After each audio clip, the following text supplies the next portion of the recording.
As a leader, you're doing too much and it's probably backfiring. You think staying late, replying to every message, double-checking every deliverable, you think that's what makes you a good leader. But let me ask you something.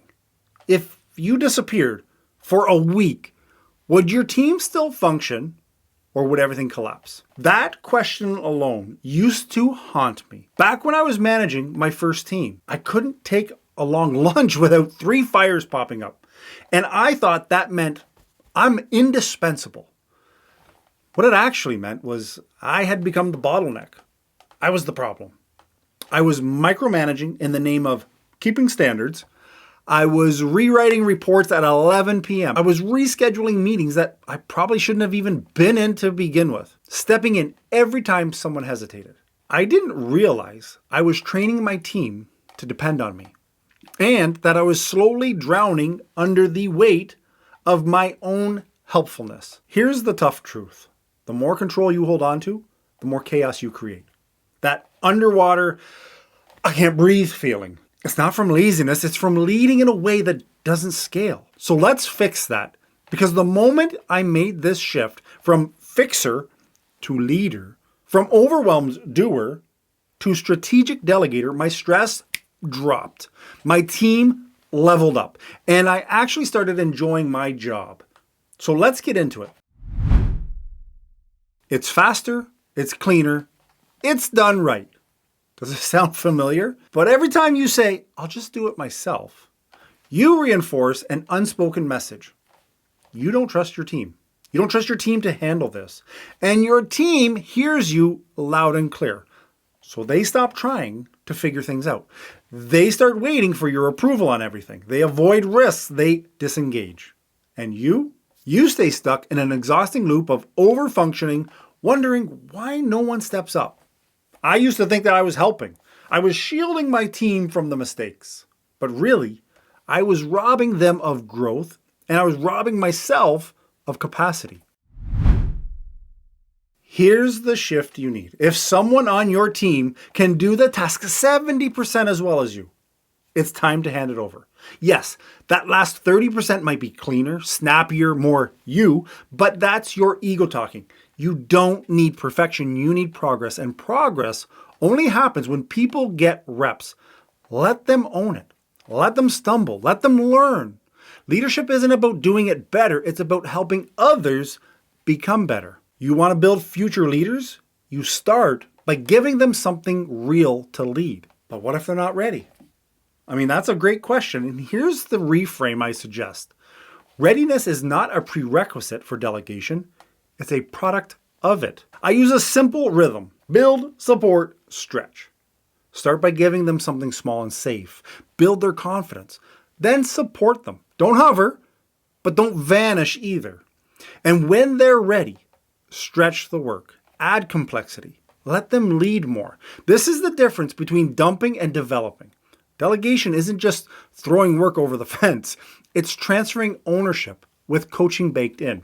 And if that idea sounds nice, but you're thinking, I just don't have the time to train people like that, then you need to grab your copy of the Leadership Quick Wins Checklist. It's full of small and immediate wins that shift your team dynamic without costing you an extra hour. I'll link it below. It's free, it's gold.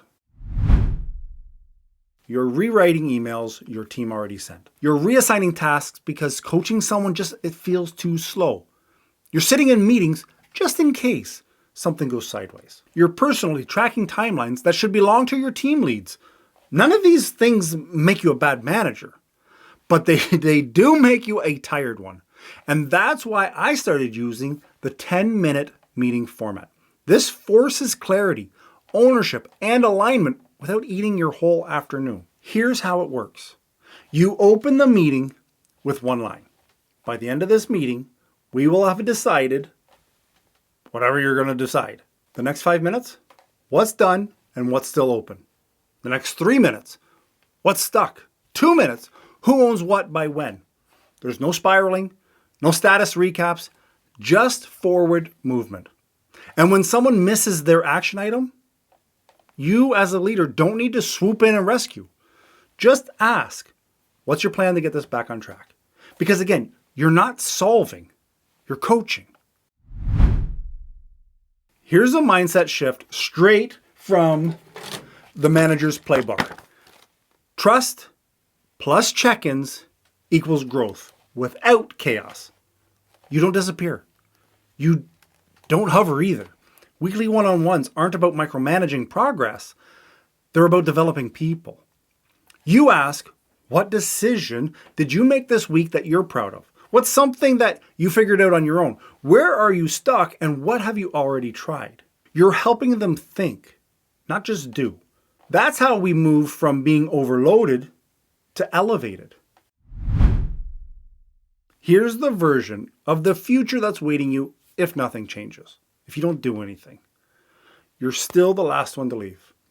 Still getting weekend texts about minor issues. Still rewriting instead of developing. Still wondering why your team isn't stepping up.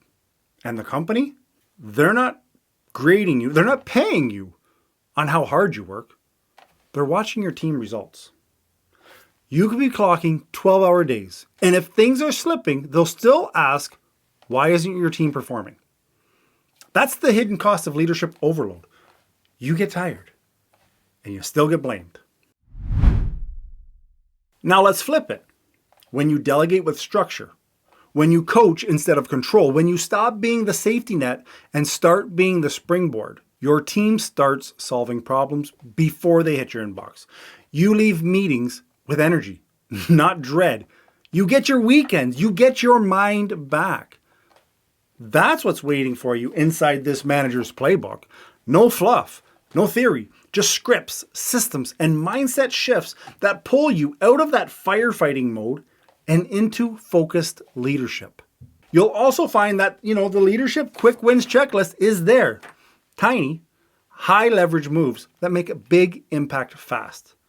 Let me leave you with this. You're not failing. You're just leading the old way. That way worked when your value came from your output, not your outcomes. But you're here, which means you are ready for something better. That version of leadership you've been chasing. The one where your team grows, your schedule clears, and your evenings become your own again. It's not a fantasy. It's just the other side of letting go. So let go, just a little. Then, grab your manager's playbook because you've earned a smarter way to lead. That's it. Once you've done that, I'll see you in the next video. Ciao.